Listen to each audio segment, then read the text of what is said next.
Okay, here we are. All right. Okay, everyone. We just started. I don't know if we're on yet. Let's check. Let's check the Facebook. Here we go.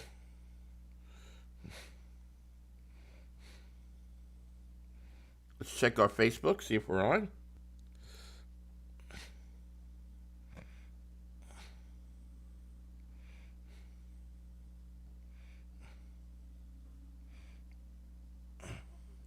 It looks like we're not on yet. We're going to have to wait.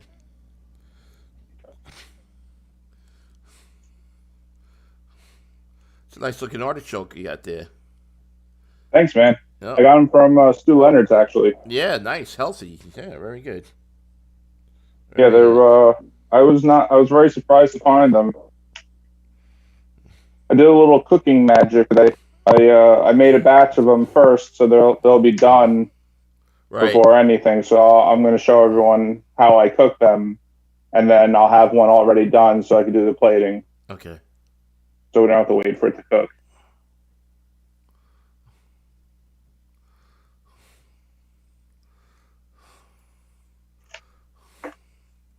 All right, well, we've been on for about a minute now. I'm waiting for us to get onto the Facebook.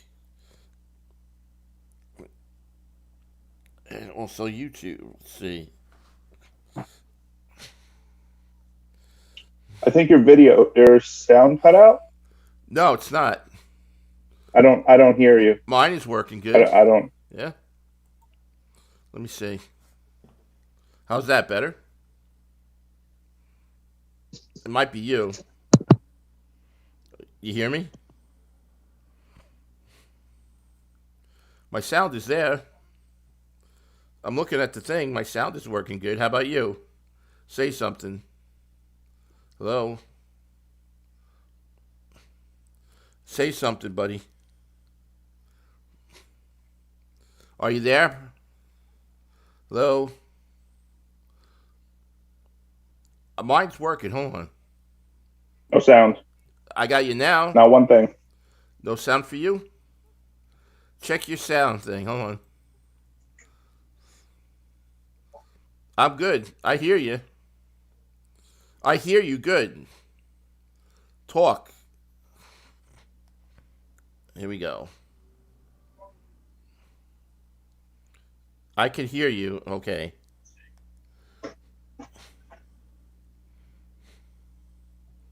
Can you hear me? Yeah, I can. I can't hear him. I can hear you. I can't hear you. Check your mute button. Hey, how's it going? Folks, we'll be right with you. Are you there? I can hear you speaking on my phone. Hold on a second. Okay. Oh. Because your audio's checking out okay now. Give me 1 second. All right, folks, we're going to get started here in about a minute. We'll just check our sound. All right, hold on a second. Yep. Let me turn the. I can hear you. Okay. Are we good now? Can you hear? Can you hear me? Yeah, I can. I can't hear him. Everybody says they can hear you well. Okay. All right. We'll just do it like that. Okay. I hear you fine now. All right, great. I think my headphones died. Okay, no problem. All right, folks, here we are. This is Chef Felix here. Okay, we got some people already. We got Rosa Sagari Maranzoli, which I'm sure is a big fan of Alessandro over here. We got Joan Cruppy Asher on. Everybody hears us, so we're good. I appreciate the comments to get us going. Okay, this is Chef Felix. It's Sunday. Sunday is Let's Eat LI Day from now on here on Govsradio at 11 o'clock. Last week we had our Valentine's Day show. Unfortunately, Chef Joe Stas couldn't be with us, but we did have our bartenders and everything from 5 Points Cafe that showed us a nice couple of Valentine's Day drinks. We're going to be starting probably a segment going forward where we're also going to present a Sunday morning cocktail. Okay, so we're going to be doing a couple of cocktails every Sunday, hopefully, that we're on whenever we can to make maybe your Sunday a little nicer. Get ready to make some cocktails for yourself on Sunday and start that day off nice. All right.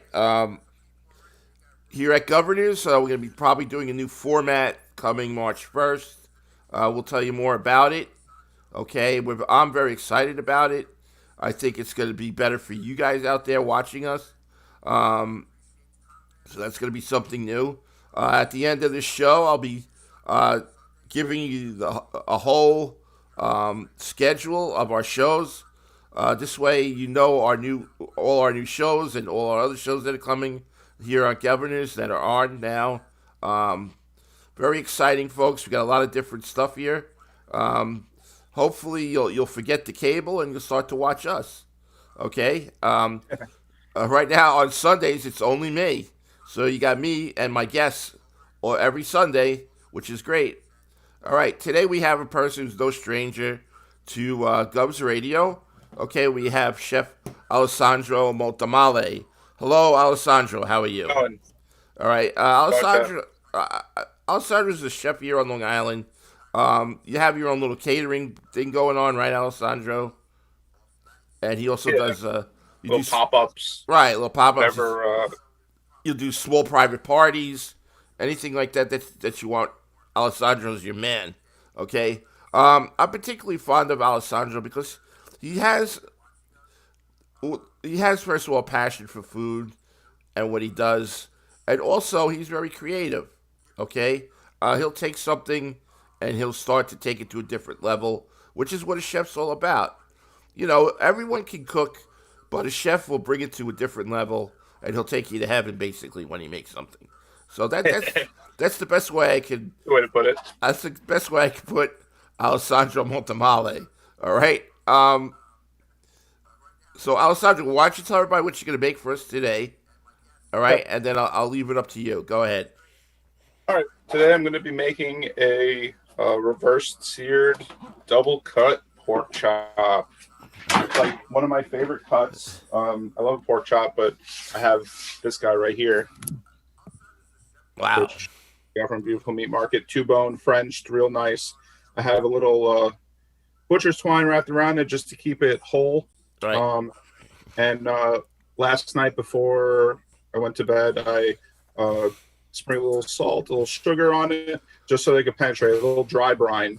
And I left it open in the refrigerator so that it would get nice and dry. Right. Now what I'm going to do is I'm going to put a meat thermometer into it so I can get a center temperature of 120.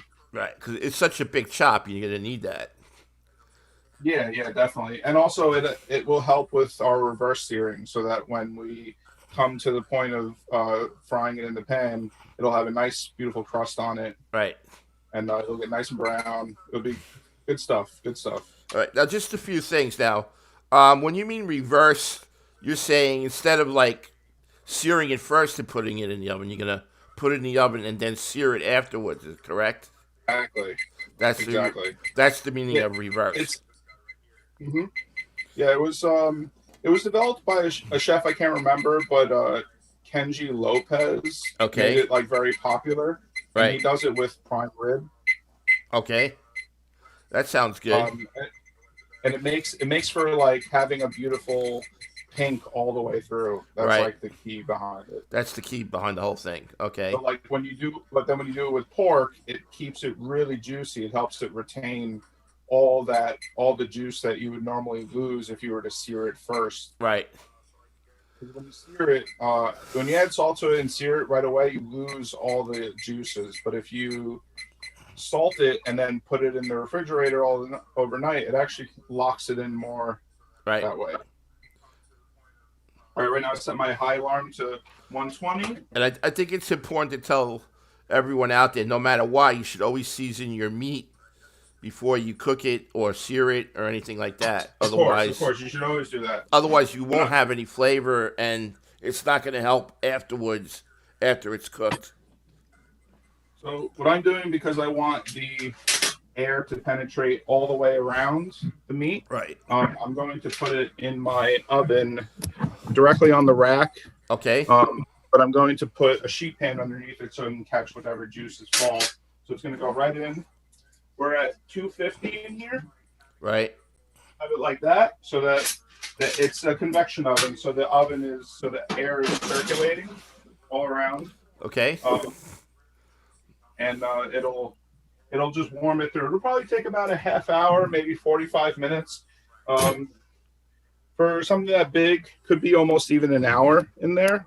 You don't want to cook it all the way through. You just want to get an internal temperature of 120. Right. So when you put it on your really hot pan and it's searing real nice, it'll finish it and it'll come up to the exact temperature where you want it. Okay. And the interesting thing about pork now is a lot of people are always concerned about, oh, you need to cook pork to 165. Well, that kind of ended several years ago because everyone was always scared about getting trichinosis. Right, exactly. Out of pork. But now pork is raised so well in such good environments, very clean, bacteria-free, sterile environments. That's not something you actually even have to worry about. So you can eat pork all the way up until medium to medium well. You don't want to go. You don't ever really want to go rare with pork. No. But well, it's very tough when it's rare anyway. You can't. Yeah, and it's just not a good texture. Like it's not a good mouth feel. Right. At the end of the day, but so you can cook it under. You can actually stop at 145 and be in a good place. But I prefer 150. Right. 150. It's white all the way through, and it's super juicy. Like it's like honestly better than any steak most of the time. Yeah, I'm actually a 140 guy. I usually pull my my pork roast or whatever out at 140. Okay, you just let it. But I let it rest, so it's about the same. It goes up to the nice thing about this reverse sear is that when you pull it, it will just stay at that temperature. Like it'll kind of just like it'll go up, but then it doesn't really go much further because it's warmed all the way through. As opposed to when it's like room temperature, 78 degrees all the way through, and then you're trying to like blast it with heat and try and penetrate the whole meat with heat. Right. Now it's like warm all the way through, so it kind of gently brings it up, and it stays where it needs to be when it's cooking. Okay, great. All right. So we got the pork, and then we're gonna do some mashed sweet potatoes, caramelized mashed sweet potatoes. Nice. I have 3 kinds of sweet potatoes. I have a jewel orange sweet potato, I have an orange yam, and I have a Japanese white sweet potato. Nice. So the mixture of it will make a nice blend. And I'm gonna mix sour cream, a little butter, and just some salt. Real simple, but because of how sweet they are and because of how I cook them, they'll have like they'll have that like nice sweetness, nice like caramelized cook. So like what I do to mine is I salt them, oil them, and then I cook them and punch a bunch of holes in them, so all the natural sugars come out of the sweet potato. That looks great. Yeah, beautiful. Nice flavor. Nice job. Thank you. Beautiful. My wife's a big fan of the sweet potato. She'd like that. Oh yeah. Very like sweet potatoes are one of my favorite kinds of potatoes. If I had to choose that or like a nice waxy Yukon. And then for the creme de la creme, for vegetables, we're going to make some artichokes. Wow, that's a nice looking one. Very nice. These are really beautiful. I got these from the store yesterday. Beautiful. They're just, I couldn't pass these up. These are an interesting thing to cook though. Like very rarely do you go to a restaurant and they have an artichoke, let alone have an artichoke and have it be good. Right. Yeah, and this was like one of the first things I ever learned how to cook. Like when I was a little kid, like my mom would be at work or something and she would say, "Oh, can you cook the artichokes for me?" And I'd be like, "Yeah, sure," because they always took the longest. They're they're variable. So like either they take 45 minutes or they take 2 hours. It's a very strange vegetable. don't get a good one, it'll take a long time before it becomes tender enough to eat. Right. But these I'm going to show you how I prep these, and I'm going to cook them very simply because simple is best with these. I'm just going to clean them up, lemon, garlic, olive oil, salt into some water, and they're going to cook for about 45 minutes to an hour. Okay. And the broth that comes off of these is what you want. It's like liquid gold at the end of the day. Okay. Serve these with what's called a garlic toum, which is essentially like a mayonnaise made from garlic. Right. So like in Holland and France, they eat artichokes with mayonnaise. But in the Middle East, they make a mayo just from garlic. And I'm gonna make that in the mortar and pestle. And it's just gonna be garlic, a little bit of lemon, some salt, and a pinch of honey, and maybe some za'atar. Nice. Middle Eastern spice. Nice. All right. Well, while you're getting ready to do that, let's introduce some people here. Probably most of them look like your fan club, I would think, Alessandro. We got. I think most of these people are in your fan club. Let's see. We have. We have always Joan Cruppy Asher. Kristen Rum O'Flaherty says good morning. Rita M. Monte. Alessandro Marquez. Okay, and we have here Katie Brodsky Multamale.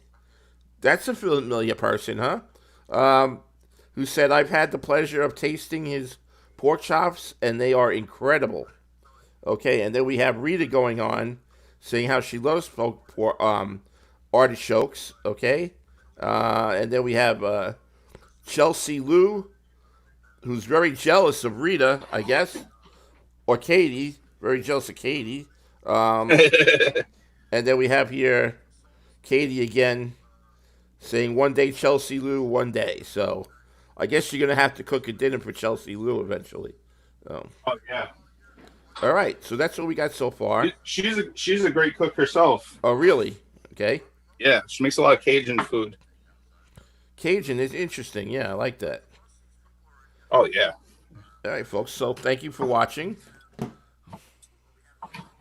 So right now I'm just going to prep up some of these chives for garnish. Okay. Is there any way you could tilt the camera a little more on that cutting board? Yeah. Absolutely. Yeah, there you go. Perfect. Nice. Perfect.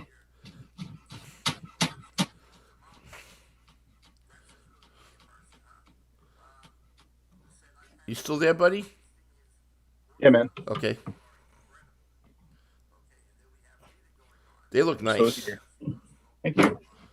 Yeah, nice sharp knife with chives. When chopping chives, it's one of those things that's right. The knife has to be sharp, or else it'll just turn into mush.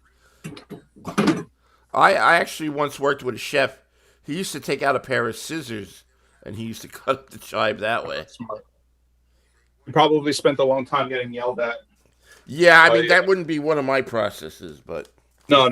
But that's all right. So I'm gonna start on the artichokes because this one is the one that takes the longest. Okay. So I'm just gonna give them a quick wash. Go right ahead. Very important to wash them because these the way they grow like how lettuce does. Uh-huh. So sand and dirt likes to catch in between when they're growing. But the awesome thing about artichokes is they're flowers. They're buds of flowers. Nice. So like if you let an artichoke grow to its maximum point, it becomes this beautiful purple flower. Right. With these amazing little like pistils, and it's huge and it's amazing. It's also, it's also a little dangerous cleaning it. Sometimes it's a little spiky in there, you know. Yes. So like, I'm not sure if maybe they've developed grown them in a way to like get rid of the spikes, but I've noticed that in the last couple of years the artichokes I've gotten are minimal with the spikes. Uh-huh. So what I'm doing right now is I'm pulling the leaves to the point of where it starts to get a nice bright green around the edge. You want to get it to its freshest point because the leaves around it are pretty dead and hard. Usually they don't have much flavor to them. They don't have much meat on them. So I have my artichoke here. Right. And I'm just going to tilt this down. And what I find to be the best way to clean the stalk, which is another amazing part of the artichoke. It's like so. And you want to go down till you get past what, like, there'll be like a dark green layer, and then it'll go to a white layer. And the white layer is where you want it to be. That's where the meaty artichoke flavor is. And then I take that, put it into my garbage bowl, and I make my knife as flat as possible, and I make a flat spot. Right. So it stands. Right. This like way that. you don't kill yourself with the knife either. Exactly. So I'm just cutting off the harder parts of the bottom. You got that little cutoff end. These things grow at like 3 or 4 feet tall too, which is really interesting. Wow. Interesting. Yeah, they're pretty tall. So like they just snip them at the bottom, and then the part that's left over is don't quote me. I want to say it's called karuba. It's like it's all this part, but like this long, and you boil it and you batter it and fry it. It's really, really tasty. Okay. Go ahead. I'm sorry. That's all right. So now we're at our stem. That's clean. I'm gonna put that into our little pot right here. Okay. And you want to steam that together because that's like the best way to do it. Okay. So now we got this part cleaned. Now we're gonna cut. So you notice here, it's all black. You don't eat this top end. Okay, bring it down a little bit. Show the black again. What's up? You're right there. Yeah, that's it. It's perfect. Yeah. So you see all how it's all black, and this part you would never eat this part. Like you would never bite into that. You'd never pull the meat off of that. Right. So what I do is I find the closest point to the top, and then I cut it off. Yep. And see, it's very fibrous. Yes. That's okay. That's why we cut it off. Yep. Look how fibrous it is. And then what I do is I then take it and I open it up. Right. 1 second. And then I open it up like so. So we have a nice open artichoke. Because what we're going to do now is we're going to stuff it with garlic. Because what's better than that? Absolutely nothing. Probably nothing. Yeah, absolutely nothing. So I have here about 4 or 5 cloves of garlic. I'd put more, put less, whatever you want. But garlic is sort of what makes this. It adds this extra aromatic flavor to it. I'm just gonna cut that up real nice. I like to do nice fine mince so that when I add the oil to it disperses throughout the entire artichoke, and you get the flavor in the broth.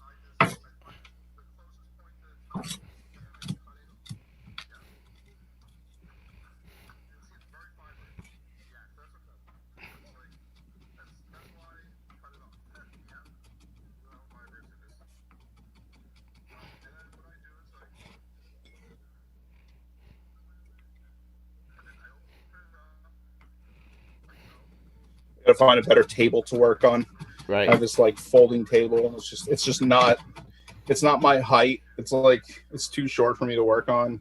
Like this is where I would be if I was standing straight up.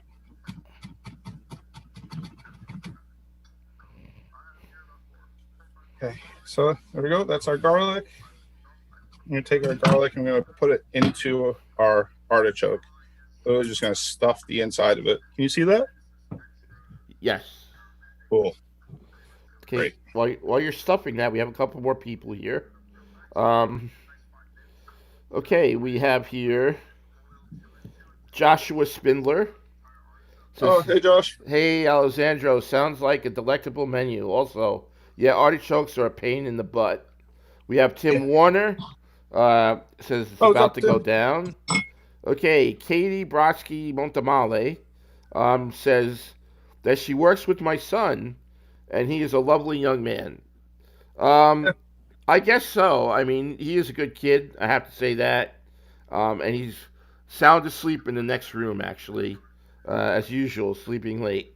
Um, I guess they run him pretty ragged over there at Barnes and Noble. Um, okay, then we got Rosa Sangari Maranzoli. Everything looks Rosa. wonderful. Everything looks wonderful. And then here, what do we got? Rita says sometimes the spikes mean that it's an overgrown artichoke. Okay. Okay, and Rita's talking about Cardine Cardoon. Okay. Oh yeah, the cardu the things I was talking about with the artichokes, Right. the whole stem of the artichoke. Right. Okay, so because it's such a small pot and it's only one artichoke, I just put a piece of the lemon. I like to actually take the lemon and put it on top of the artichoke, so the oils make their way into the artichoke as it's cooking. Now I'm just going to cover this in a lot of olive oil. Yeah, I like a lot of olive oil in my artichokes. Yeah. It also it infuses with the garlic that's in there. Sure. And then have a little flaky sea salt. Just give it a little. There you go. And that's it. I'm gonna put some water in here and I'm gonna start to boil it. It's always good to put as much flavor as you can into something. Oh yeah. Okay, we got Rose Mahara says you make the best artichoke. I'm probably messing up these names. I made her artichokes. Yeah. I've made the artichokes for her. Okay. Ooh, that looks like a good angle. All right, so when it comes to cooking these, it's another thing too. If you don't cook them correctly in the first minute, in the first from cold to boil, they have a tendency to be tough. So what you want to do is you want to bring it up to a boil, no lid, so that a lot of the water can evaporate and make its way through the artichoke. And then what we're gonna do is we're gonna just put the cap on, drop it to its lowest temp, and then it's gonna cook for an hour. Okay. That's how we're gonna get that nice tender artichoke flavor, that flavor that we want. Exactly what we're looking for.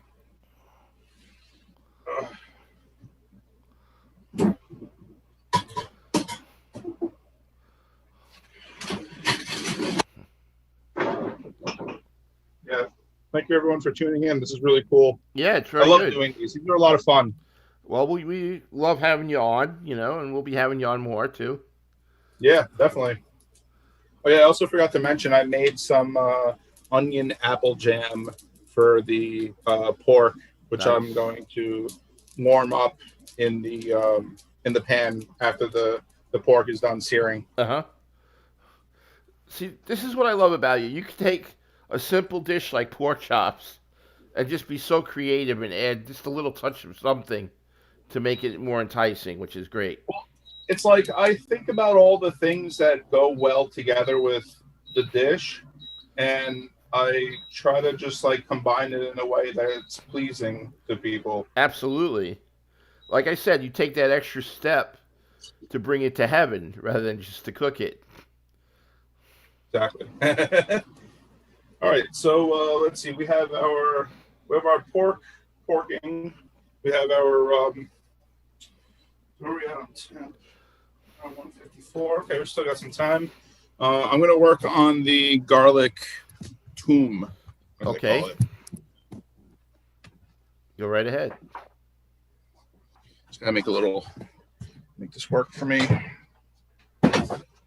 I got to get a camera on a moving tripod or something. Yeah. Tripods are good. I have one who works good. All right, so you're going to take your mortar now, right? And you're going to make the... Yeah, I got my mortar. It's one of my favorite tools. The garlic mayo, right? You said you're making that? Yep, so it's they call it tomb. It's really nice. So this, though, I've taken it to another level as well. So I read in a Serious Eats article a while ago that if you remove the core of the garlic, it removes the hard pungentness that you get from garlic. Okay. So, you bite into a clove of garlic and it's not the entire clove that's like making your mouth burn. It's the core.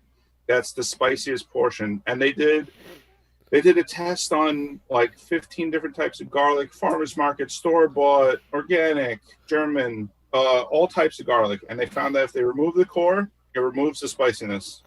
So Nice. That's what we've done here to make this a little bit more pleasant. So it's more of like an enjoyable mayo as opposed to something that you're almost cringing to bite into. Right, too much garlic. Yeah, you don't want to... Overpowered, in other words. Exactly. Yeah. So we're just going to get this down to like a nice paste. And once it's slightly pasty, I'm going to then add some salt to it so that it'll then be more like an abrasive to kind of bring it down further.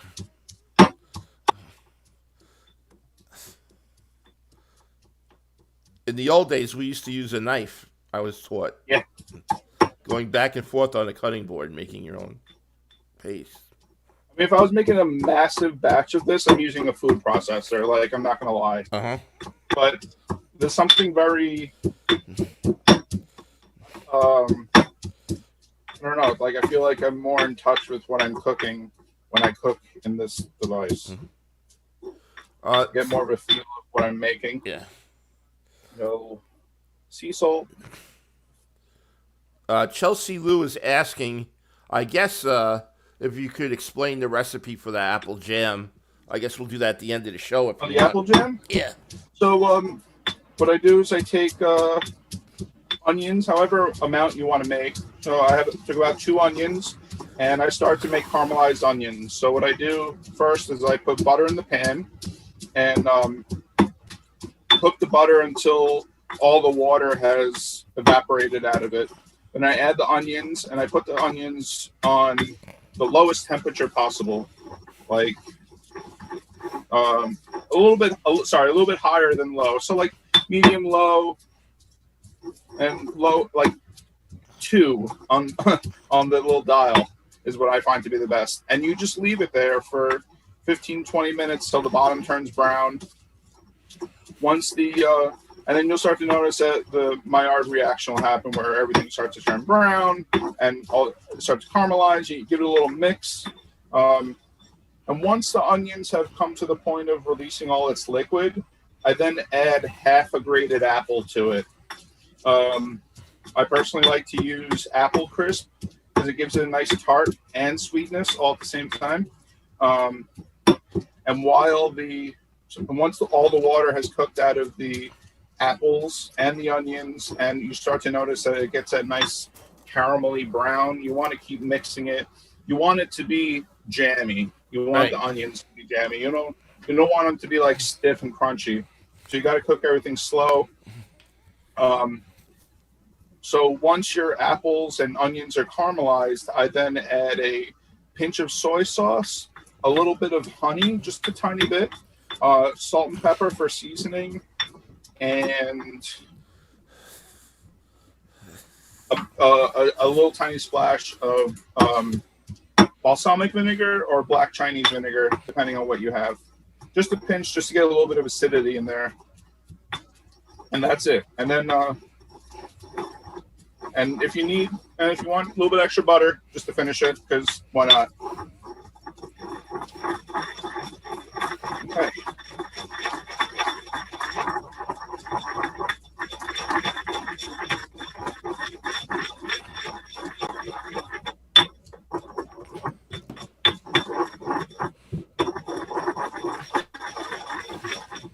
So we have here, it's like very much a paste right now, almost like a mayo. Okay. And the nice thing is I'm doing this right now, and I'm not getting that like hard garlic smell. I'm getting a very nice, light, like warm garlic smell. That's really nice. So at this point, I'm going to add a little bit of lemon just to get the emulsion going. We'll squeeze.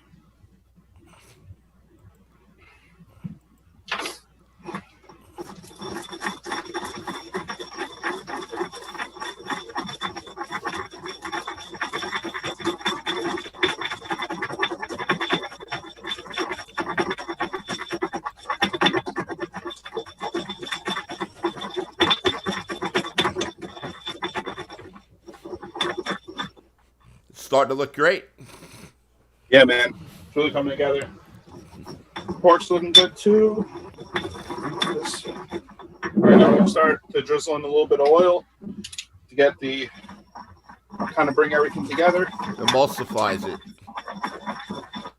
I'm actually using a strong olive oil because you want to taste the olive oil. You want it to have a lot of flavor.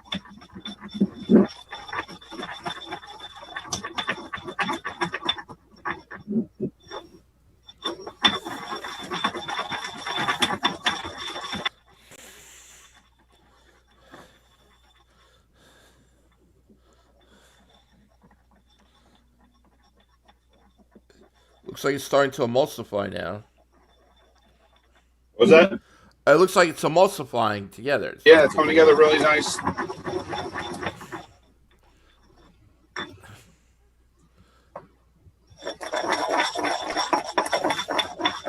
There you go. And there we go. That's it. Looks good. Do a little taste. Make sure it's good.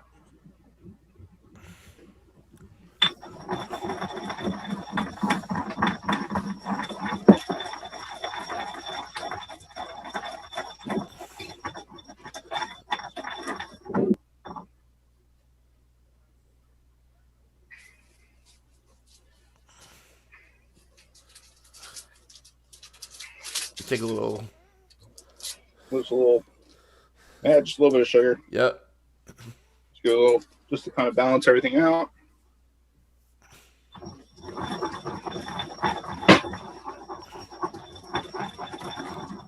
Just needs a little more lemon too. There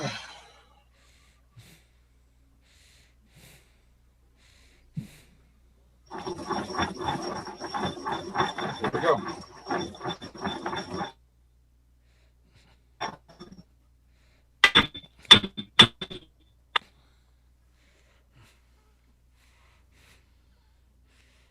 All right, so next I'm gonna mash up my sweet potatoes. Okay. Which I'm gonna use.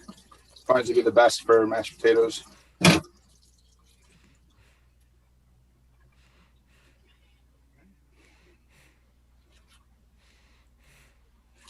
It came out really nice and smooth.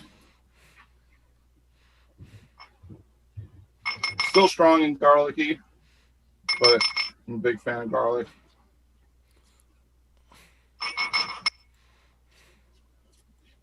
So if you notice that when you do this, and if you try this and you add the lemon to your garlic and it starts to turn like a dark bluish or greenish, don't be afraid. That's okay. It's just a reaction with the amino acids and the garlic reacting to the acidity of the lemon.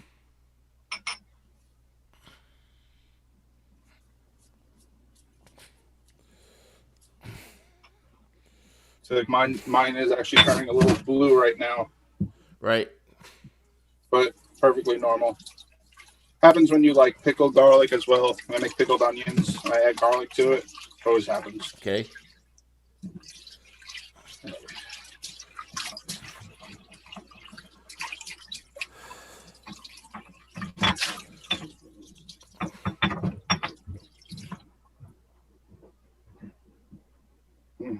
Got that done. I'm going to do our sweets.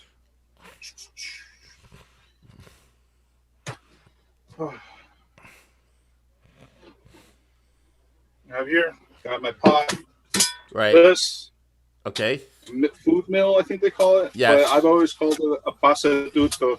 Right. That's what my grandmother called it. My mom called it. Mine too. That's what they would. They would take the tomatoes and make the sauce with that. They would just. Yep. Exactly. Press it.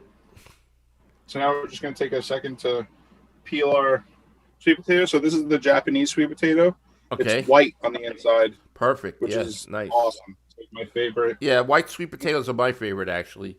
Yeah, they're so good. They're like, they're just sweeter, but they're like creamy almost. Yes. It's just a totally different animal. And then this is another kind of sweet potato, the jewel sweet potato, which is an orange sweet potato, but if I had to choose, this is another really delicious one. That's good. You're blending them all together. Yeah, you get a plethora of potato. There you go. Nice. And this is it has a nice orange color to it. Yes, very nice. But the flavor on this is very intense, sweet. It's sugary almost. And then I have here just a yam.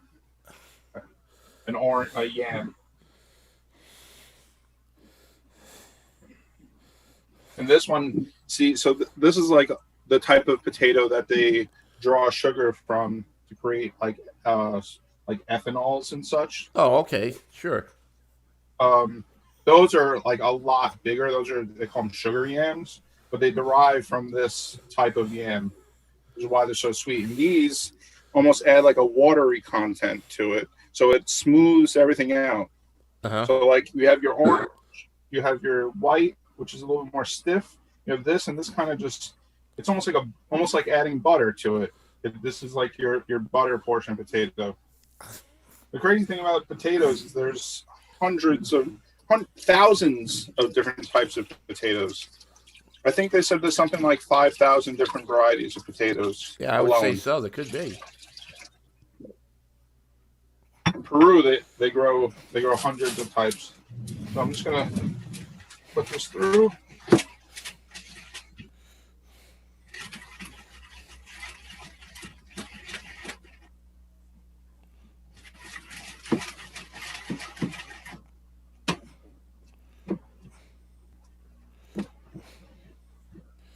Yeah, I love these. And I wish you guys could smell this right now. These sweet potatoes smell incredible. And the nice thing about this little tool that I'm using too, it's catching all those little fibers and such. Okay. And it's also blending the little caramelized portions of the potato into the mash, making it really tasty. And make it super tasty. And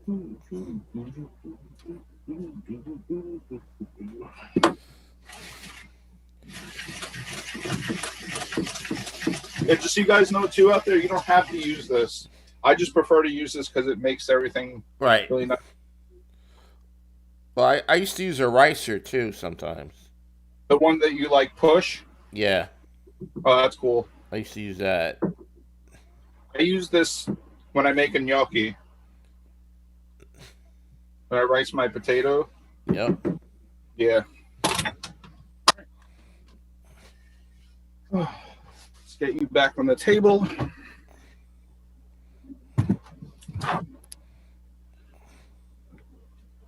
All right. Take this off.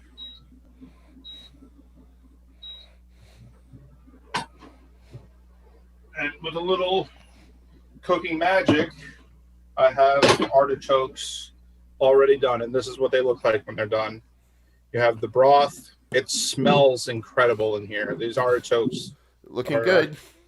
Incredible. The only thing is, my grandmother used to put a little breadcrumb on top of that for some reason. Oh yeah. So that's how my mom makes them like that too. She stuffs them with breadcrumbs and Parmesan cheese.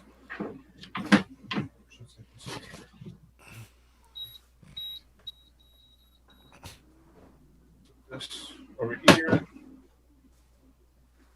So we have just a little bit of butter. Just kind of cream it up. A little bit of salt just to balance it. And just to kind of bring it all together, we're going to add a little bit of sour cream to it. Sour cream is nice for something like sweet potatoes because it has an acidic note to it. And it'll kind of mellow the sweetness, but it'll just balance everything very nicely. Because that's what we want at the end of the day. We want a nice balanced flavor.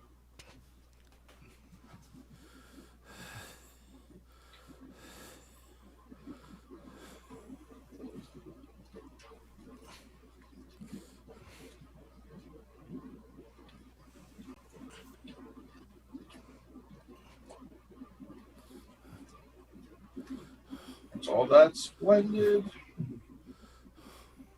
I just do our thing. And we're really just waiting on the pork to do its thing. So Okay. Got a little downtime. All right. Do you think I have a little bit of time to do a couple of announcements there, Alessandro? Announcements? I just have to make a few announcements. Is that all right? Yeah, go for it. All right. As I said before, Govsradio, probably come March 1st, we'll be doing a different type of way of coming to you. Okay? But for now, I'd love to tell everybody our schedule of all our shows and days and times. Okay, first, of course, we have our anchor show, which is Knock 'em Dead, which is from 11 to 1 o'clock on Mondays and Tuesdays, and also on Thursdays and Fridays. That's with Tony and Sally. I urge everyone to see it. They always have something special on Tuesdays.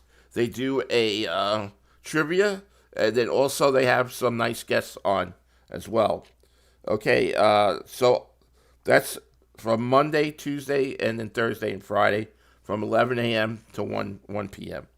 Okay, then tomorrow on Monday, 3 o'clock, we have a show called Does It Get Better?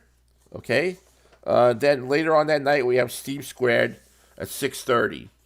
All right, Tuesdays, besides Knock 'em Dead, we have Georgia Rose, my favorite, in Zenkuda, the Soul Space. Zenkuda's Soul Space. She does some nice tarot card readings and things like that. A lot of life coach type of things. And she's on at 6:30 p.m. on Tuesdays. And then later on that night, there's a little bit of laughs with Anthony Rodia and Gumba Johnny. Okay, and the name of the show is called Sorry for What. Okay, and that's a lot of fun, that show. And that's on from 8 to about 9:30. From 9:30 on, we have Domestic Disturbance. Okay, Domestic Disturbance is a great show. What else we got here? They come Wednesdays. Wednesdays at 11, instead of Knock 'em Dead, you have Flip the Switch with Marla Schultz. Okay, and then later on that night at 7:30, it's Put Up, Shut Up, or Stand Up. Pazuzu, as we call it. Okay, with Don Sill. And then at 9 o'clock on Tuesday, we have Christie Unleashed with JC Best. Okay? Then on Thursdays, that was Wednesdays. On Thursdays, again, we have Knock 'em Dead Returns. At 7 o'clock at night, we have No Rhyme, No Reason. Okay? With Mr. Jeff Bosey and Jim Rea. Okay? And then later on Thursday at 9:45, comes Limo Talk with Graz and the crew. Okay, Friday, Knock 'em Dead, 11 o'clock. Then we have 9 p.m. on Friday, a show called Films on Tap, which, you know what, I didn't even discover. I just discovered it till today.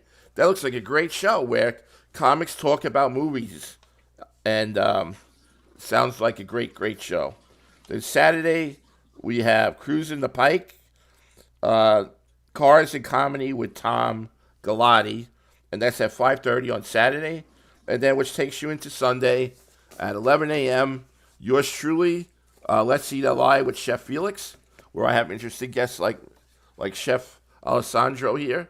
Okay, and hopefully we take you around the places on the island, like we did a couple weeks ago at the Spanish Market in Babylon. Okay, so different types of places, different types of things, and then a little entertainment. That's our show. All right, so that's all I have to say, which is great because then we can sign off earlier as soon as Chef Alessandro shows us his beautiful dishes here.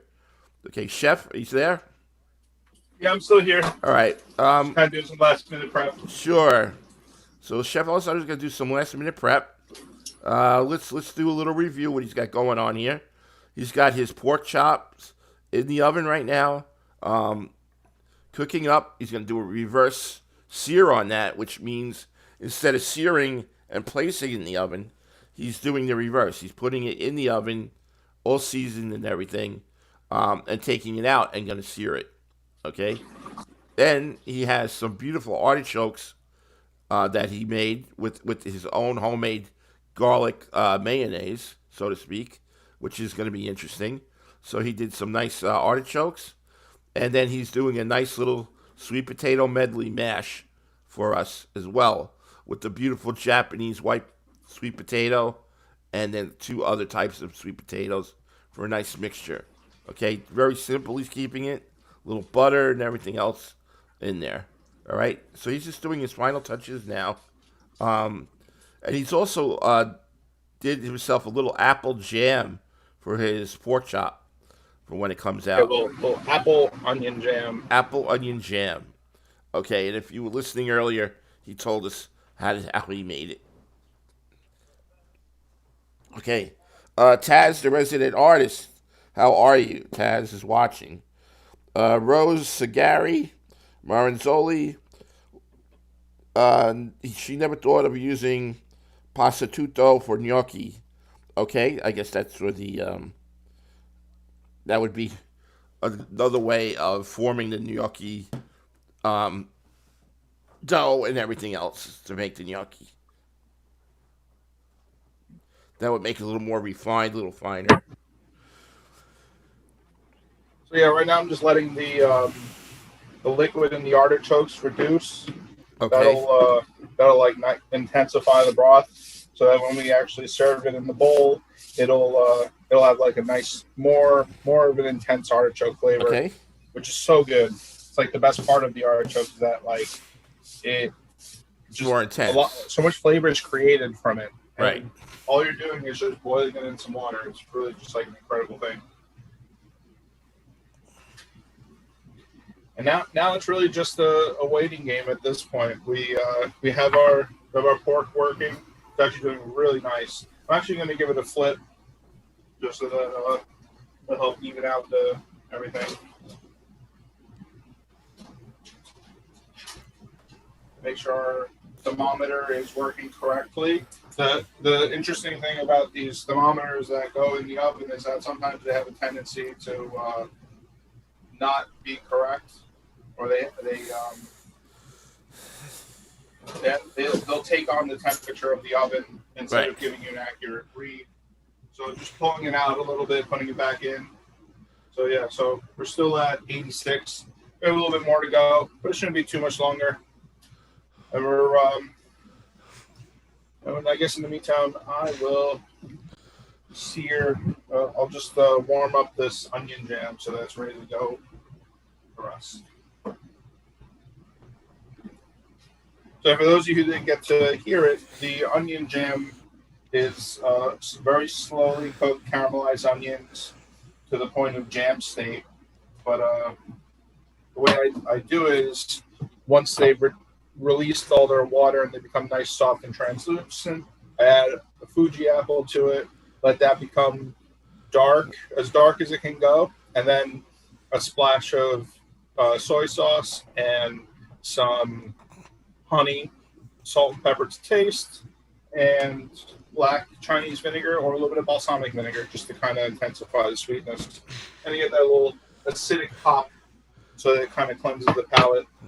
But with the pork, you want to complement the flavors of the pork. And that's why I decided to make artichokes today too, because artichokes is one of those things that kind of just, it complements most foods, but people don't associate it with that. They think it's its own thing. They think it's its own meal. Oh, an artichoke is a meal. An artichoke is an appetizer. No, artichokes are a complement. They complement things in a way that I find that sometimes almost a lot of vegetables don't. Because of how meaty it is when you're eating an artichoke,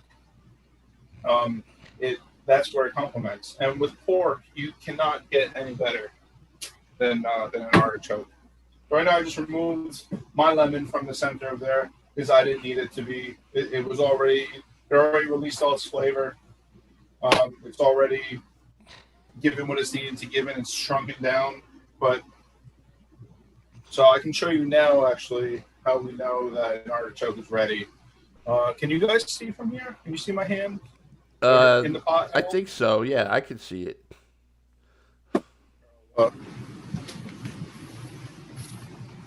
Okay, yeah, that's perfect right there.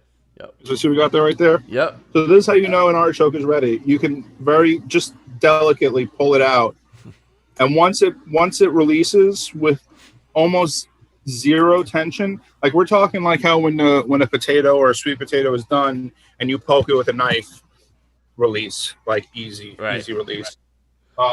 And like, and people say, oh, how do you eat an artichoke? I never ate a whole artichoke before. Well, look, you take the leaf and you just put it between your teeth, and that's it. Scrape it, and that's it. And you scrape the meat. Yep. And, oh my God, it's one of those. It's like one of those vegetables. If you're Italian, your mother would give you to keep you occupied at the dinner table, so you don't. Oh yeah, do anything. Definitely. I used to sit there forever, just Yep. all day. It was so good. Yep. I had friends growing up too in high school. They were like, "Oh, that's so weird. How do you eat those?" Like, I never would think to eat them. I'm like, "How about you try it?" Right. And then we could talk about it afterwards. Exactly. And after that, they were addicted. They had no idea that that artichokes were so like addicting and incredible. I love it. Yep. This is one of those great things. So let's see, where are we at right now? I'm going to take a little drop of this artichoke liquid just because it's delicious and flavorful, and we're gonna just warm up our onions in it. Because why not? We have this awesome liquid boiling away, being delicious. Why let it go to waste? You can incorporate it throughout the meal so that you can bring everything together.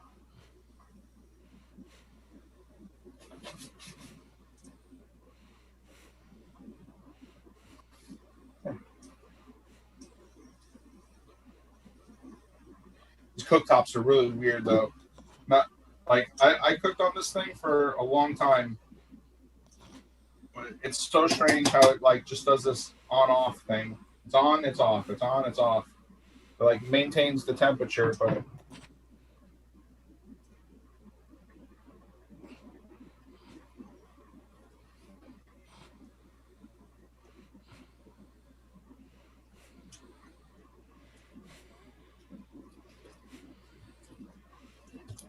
I just want to remind everybody that next week we're going to be starting our Sunday morning cocktail segment here on Let's Eat LI. I have some very nice and lovely bartenders from 5 Points Cafe who's going to be doing our segment for most of our shows, unless we have someone else that's a little different. But we're going to have Cindy and Selena from 5 Points Cafe, do their Sunday morning cocktail segment here on Let's Eat LI. Last week they made 3 nice cocktails for Valentine's Day.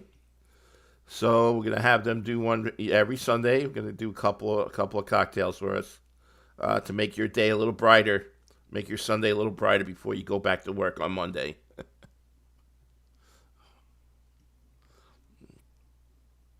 Right now, you're watching Chef Alessandro Multamale.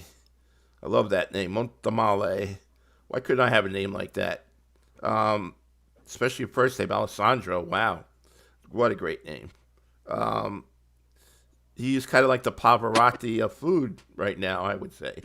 He's making us some nice pork chops. He's making artichokes, mashed sweet potatoes. Okay. And we can't wait to see the finished product. It's going to be great. He's doing reverse pork chops today. Yeah, this is like one of my favorite. I think this is one of my new favorite recipes that I make. Like, I've made a lot of pork in my life. Smoked pork, grilled pork. I make a lot of tenderloin growing up. Just because with those cuts, you're like, oh, it's so delicious and simple. But whenever I would think about a pork chop, I thought, oh man, that thing is tough. I'm gonna have to cook that thing forever, or I'm gonna have to cook it really fast. Right. It didn't matter. Even when I did any of those methods, I found that like the only way that was delicious was if it was fried. Right. But this method, which I just found out about recently, was like eye-opening to me because of how tender it was. I mean, I'd ordered a pork chop at a restaurant, and it was so good, and I never understood how they did it. Right. Now it's like my eyes have been opened. I'm down to. I'm gonna do like this for the rest of my life.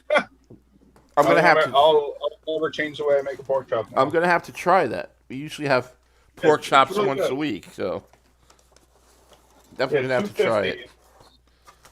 The key is $2.50. So let's here, got this, got that. I'm gonna plate up one of these artichokes right now.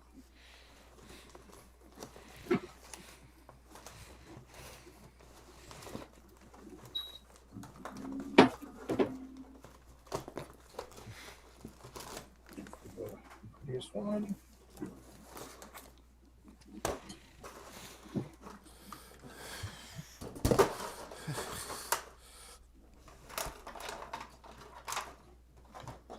Yeah, this is one of those times that I definitely prepped a little more beforehand, and it's making definitely like already done with everything. It's really just the waiting on the pork now. That's good. Okay, so see our stem has gotten nice and soft. Everything is nice and tender. Where you want it to be. And this is just a simple plating. This is exactly how it was. Yes, very nice. I'm gonna take it to the next level right now. There you go. Take our broth. Or the broth.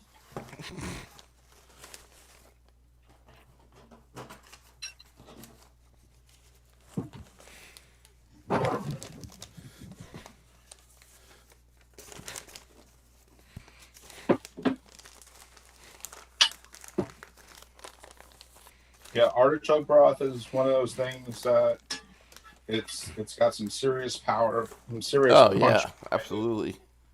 I wanna, like I said, I'm trying to develop a ramen, and the ramen is gonna be 50-50 artichoke broth and chicken broth, and that's just a little bit.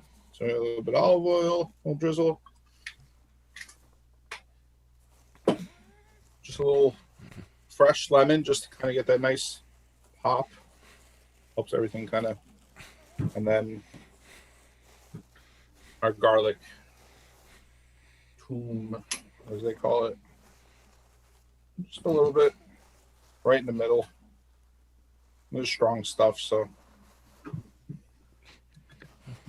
just a little punch, a little dip of right onto the top of that mayo. There you go. That's the plating of the artichoke. Very simple, very tasty. But the best part is dipping in the broth, dipping a little bit of that garlic.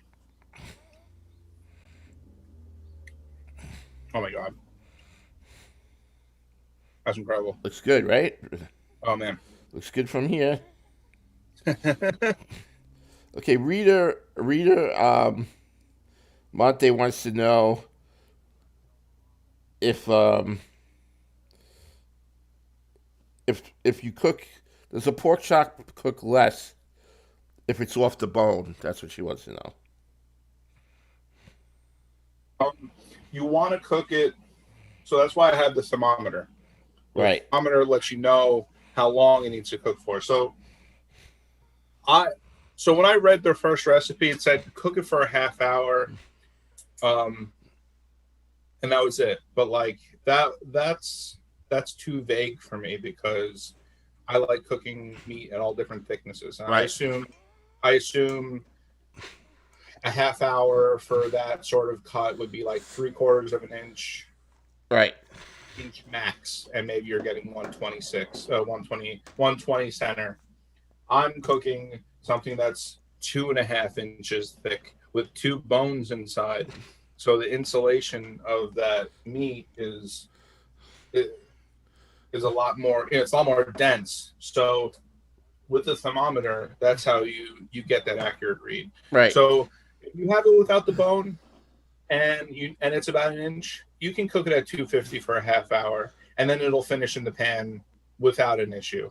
For people who like it a little bit more cooked, just cook it longer in the pan, get a nice harder crust on it.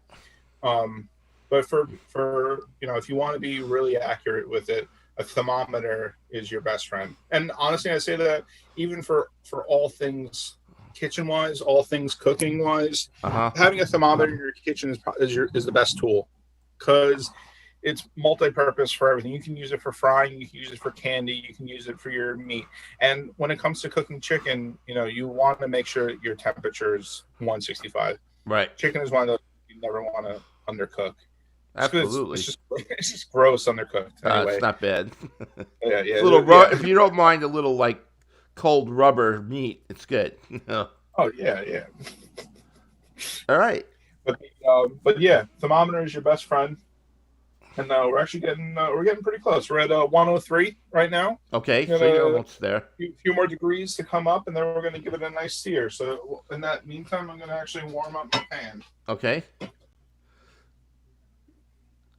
Well, do you want to tell the folks if anyone needs to contact you for business or anything like that? Yeah, absolutely.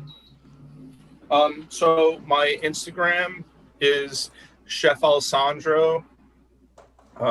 V with 3 I's at the end, Roman numeral 8, and you can contact me there. I have my phone number, email. You can message me directly.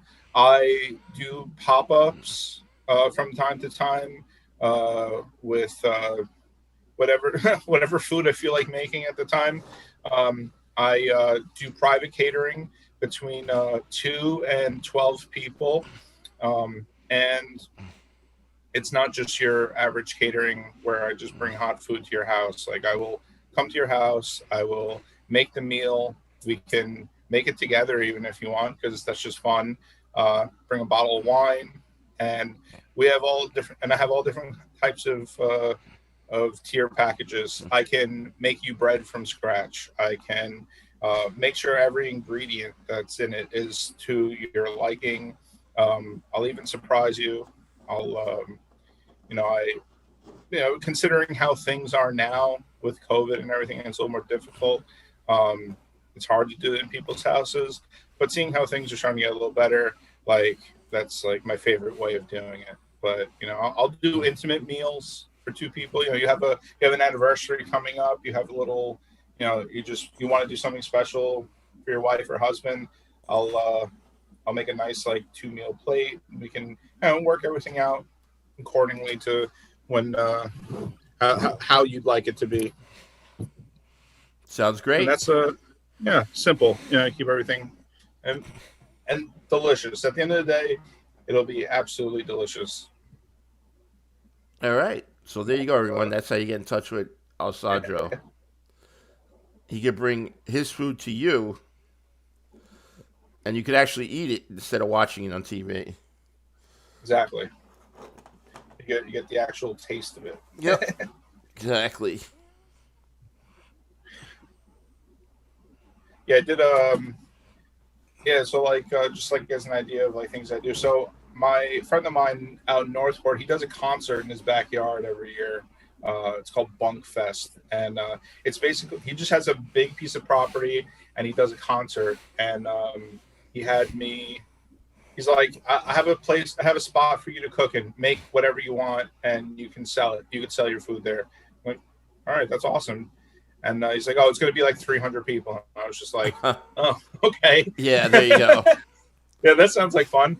And I made it simple but good. I just did chicken wings and corn on the cob that I got from the farmer's market because it was in the summertime. So a nice, fresh, sweet, out east corn. Chicken wings that were rubbed with a nice, simple sea salt, paprika, and garlic, coriander mix, grilled, and key lime pie. And I sold that for 8 hours. Mm-hmm. And that was incredible. Great. That was a lot of fun. And the best part was I'm cooking all night, and I'm thinking, oh no, I bought too many chicken wings.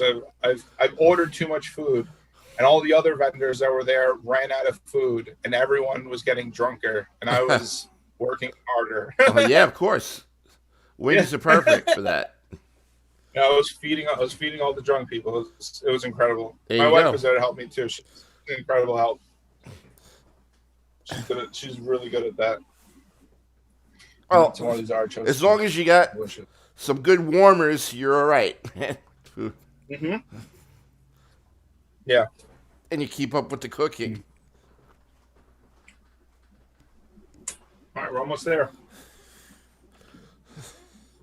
I think the most I ever cooked for was like 1,000 people. You just want to keep it nice and simple when you got like that many people, you know? Yeah. Oh, yeah.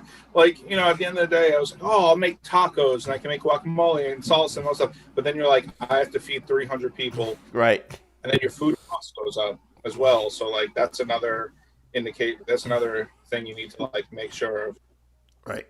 But I have an idea for my ramen pop-up that I want to do. Uh-huh. I might end up doing that in Philadelphia because I haven't seen a lot of I don't know about a lot of ramen pop-ups in Philly. They have a bunch in New York and Chicago.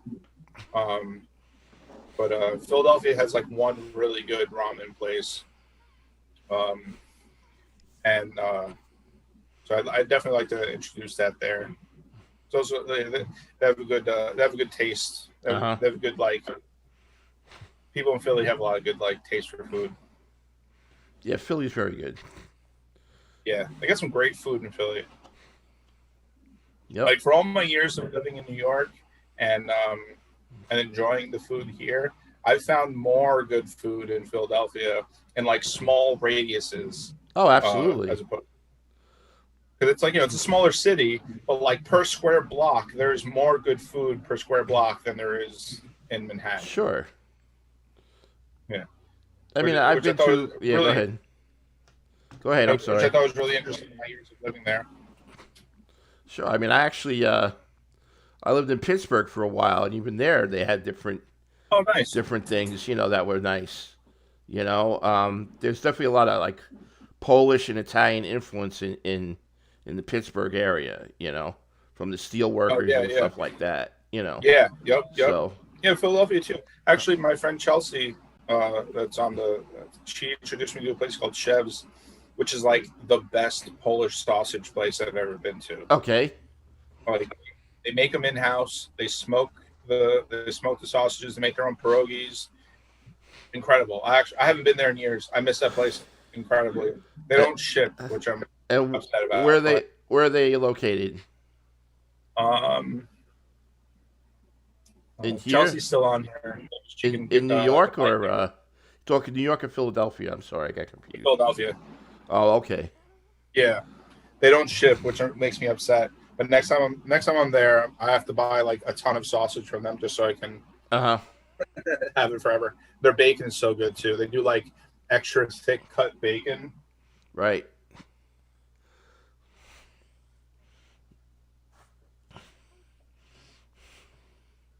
Yeah, I thought this garlic mayo was going to be too strong on it, but it's just right.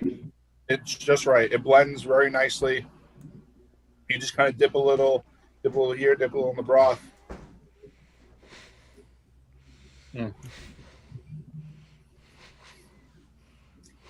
It is like eating a flower, though. It is very fibrous. Yeah. That's what I love about it. It's just like it brings back like childhood memories. Sure. That's what all this food is about too. And artichokes are really interesting too. Like at one point, artichokes were just like considered weeds by royalty. Like they used to grow wild all throughout Sicily and a lot like in the Mediterranean area. And all they wanted were the people to like calm down, but like peasant farmers and everything started developing them into more of a making them more edible. As far as back as like 77 AD, like artichokes have been around for such a long time. Yep. And they're so like underestimated. I feel like they're one of those things that you barely ever see anyone cook. I feel like if there's anything that like I'd like to do in my career or just like in the future, I'd like to just push the artichoke more. I know that like Right. Has been, because in Sicily they have a whole festival dedicated just to eating Just the artichokes. Just artichokes. What? And it's cool how they just take them and they just put them right on top of charcoals. Yeah. And then like after like an hour or whatever it is, they just rip all the burnt ends off and you eat the center of it. And nice. When I was a kid, my father, I had an uncle, Uncle Sebastian, and he was an artist, and he brought my father a bottle of an artichoke liqueur, believe it or not. Oh. They make a liqueur out of artichoke. Yeah, I forget the name of it. It's an Italian liqueur. Make everything out of everything. Yep. But yeah, they have like dandelion wine, so I don't. That makes sense. Right. Why wouldn't they have artichoke? Oh, that's awesome. Yeah, it's actually something I've never had either, though. I've never had dandelion wine. I heard it's very good. Yeah, I'm sure it is.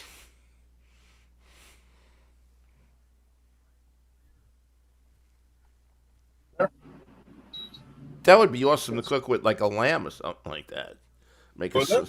I'm saying my mother used to do the dandelion with lamb shanks when I was a kid. Really?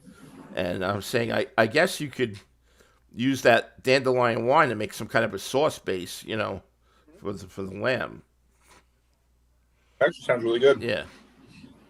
Yeah, it's another thing they cook a lot of in Sicily is dandelions. And they actually cook with the flour too. Yeah. We'll take that yellow dandelion, pull it with all the greens, and they make it in like a frittata, or they make like an omelet. Yep. And it's so beautiful. Those little like beautiful yellow flowers popping out of the omelet, and you have the greens mixed in, cooked in garlic, and the flavors like incredible. Mm-hmm. It's like everyone treats it. Here everyone thinks that they're weeds, but they're edible. They're really good. It's just like we take this zucchini flour and they fry it, Mm-hmm. Which is another one of my favorite things. If we do this during the summertime, I'll make zucchini flowers. Okay, that'd be great. Yeah, that was actually something my mom made for me growing up all the time too. And just do it super simple. Just take a little egg white, salt. That's it. Yep. Maybe you put a little flour on the flour itself, but it's an incredible thing. So yeah, this is the stem, by the way. It just falls apart. It becomes very tender. Yeah, look at that. How are we doing on time? Let me see. I think we're only up to 12 o'clock. Hold on. Well, probably another like 15 minutes. I don't know if you have time for that. You good? I have 5 minutes left on quarter after 12 now, so. Yep. I have 5 minutes on the pork. Okay. And then we'll drop it down, let it rest for a couple minutes, and I'll plate it up. Okay, great. Sounds good. Yeah, the cool thing about this, I love to do it almost becomes like 2 meals, like 2 different types of 2 cuts. So I'll sear the pork on the bone and get it nice and crusty, get the fat all nice and rendered out and everything with the butter, spoon it on, and then when I cut the bones off, I will split the bone down the middle and then I'll sear that. So it becomes like you get pork ribs and you get pork meat and you get the nice pork chop, nice slice. It's like a double whammy. And this is what I do in my catering as well. I will, if you request something like this, we can make this all work. I've done spatchcocked chickens on over a smoker with roasted corn succotash and collard greens in smoked ham hock. Beautiful. Mm-hmm. And make it all work. However you want it, you got it. Be right back. I'm gonna get a spoon. Sure, take your time.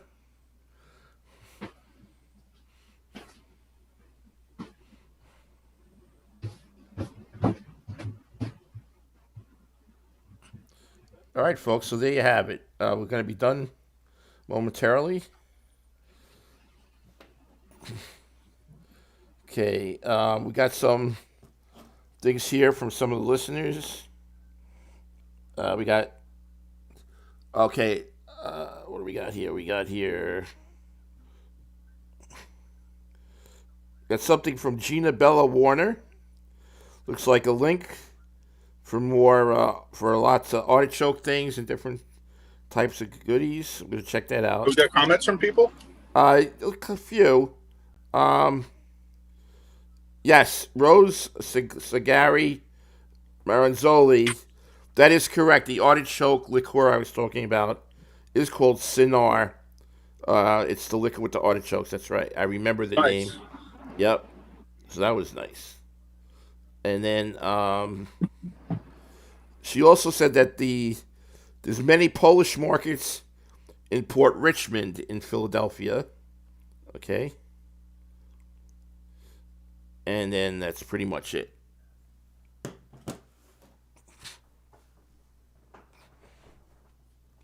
Okay, can't wait to look at those pork chops there, buddy.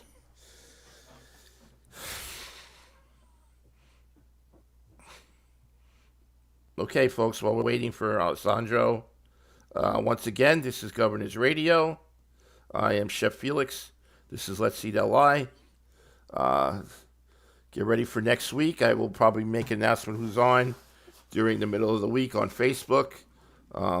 So check that out. And we're going to start our new segment, which is Sunday morning cocktails. Okay? Something new that we're bringing to you to start your Sunday day off, right? Nice little vitamin A for alcohol to make your day a lot easier before you start your work on Monday. Who knows, even to help you through the COVID crisis here. And the world in general. A little drink doesn't hurt time to time. Okay. All right, man. Just a few more minutes. Okay. I was looking at about just wanted to be up about 3 more degrees. Okay. We got a minute and 30 seconds, and then we'll get it searing on the pan. Okay. We'll get everyone looking at what we're doing. How are your mashed potatoes coming? Are they done? They're good. They're all done. They're just keeping warm. Okay, good. Yeah, we're gonna have everything all nice and plated. We got our butter. Okay. Got our toppings. Sounds good. Yeah, it should be real tasty. I would think so. I like your cast iron thing there. What's up? I like your cast iron pan. It's very nice. Oh, thanks, man. I have a whole bunch of them. Yeah. I have a huge one too. I have this little one. Uh-huh. I got. Yeah, I just got a nice cast iron pan from my wife. Yeah. Nice. Yep. I'm a lover of cast iron. Yep. All right. I think we're good. All right, great. We're at 125 in center temp.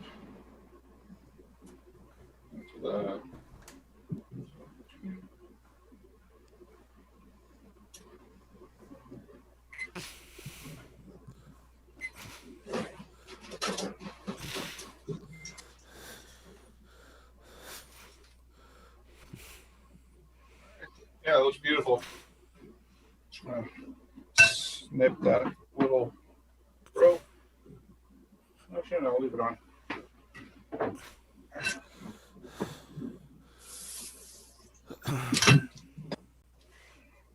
Get a little oil in there. Oil.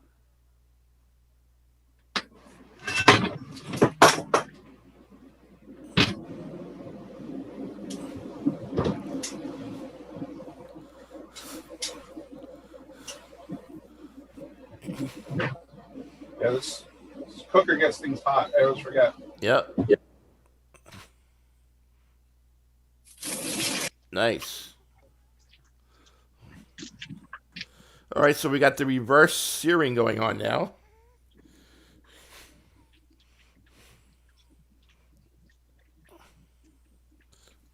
I'm just pushing it down a little bit because the bones are kind of preventing it from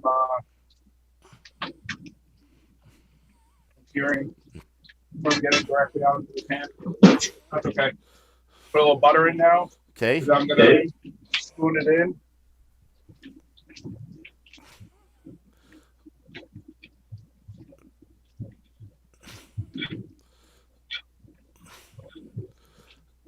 Nothing like butter. Oh, yeah.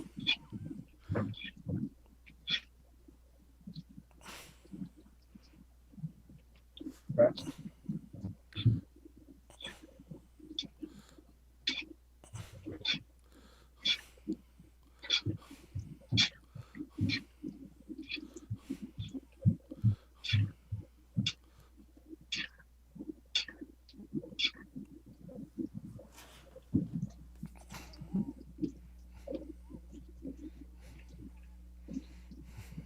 You see, even already, we got a nice little browning going.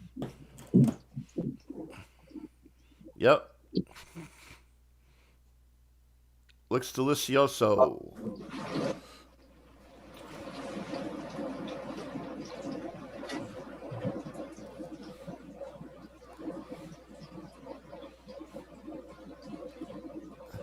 Okay. We should be done in about 5 minutes, right? Yeah, it's about. Okay, that'd be good then.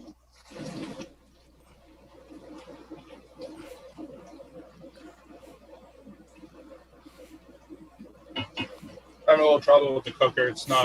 Sure. Not doing what it needs to do.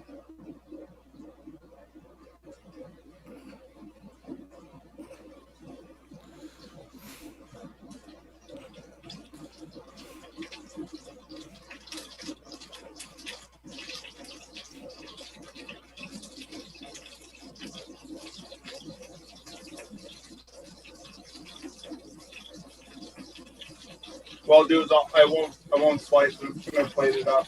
Okay. Sounds good. I think we should also mention. You had mentioned that it's French. Yeah. If people don't understand what French means, it's the way the bone is, the way it's cleaned. If you notice, there's no meat all along the bone there, and it stands out from the chop.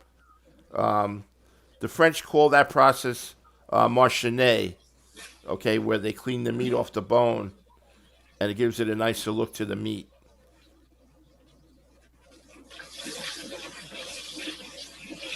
And you can do that with any meat that's cleaned on the bone. It's called marchinet. Like with chicken, they do it. They do it with the chops. Pretty much everything.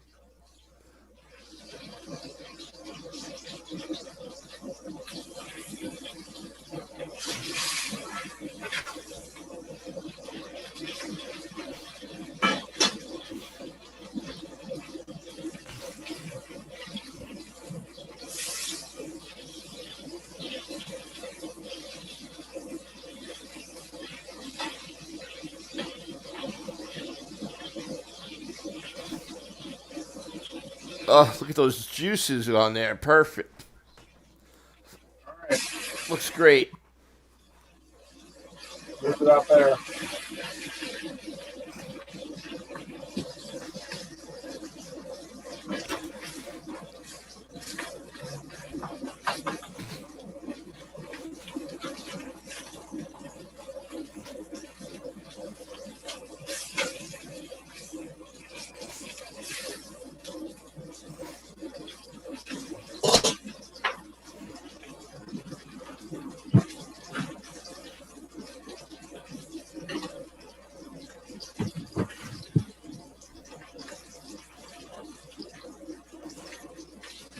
Our beautiful pork chop.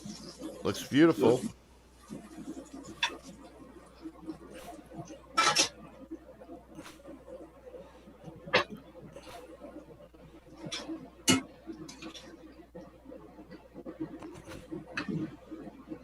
Now we have the sweet potato mash.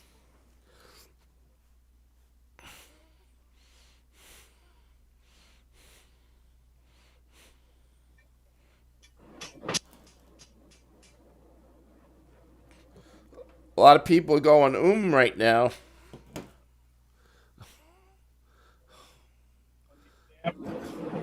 Here's your apple, onion. Apple onion jam. Jam. And we already saw your artichoke.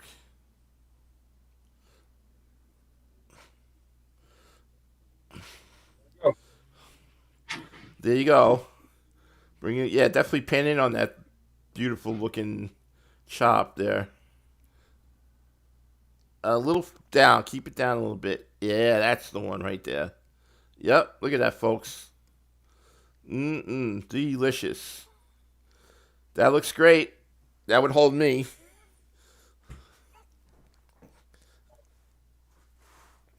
How many ounces would you say that chop is about? What was that? How many ounces would you say that chop is about? I have the box right here. I'll let you know. Yep. This is, it's 1.5 pounds. 1.5 pounds, yep. Looks delicious.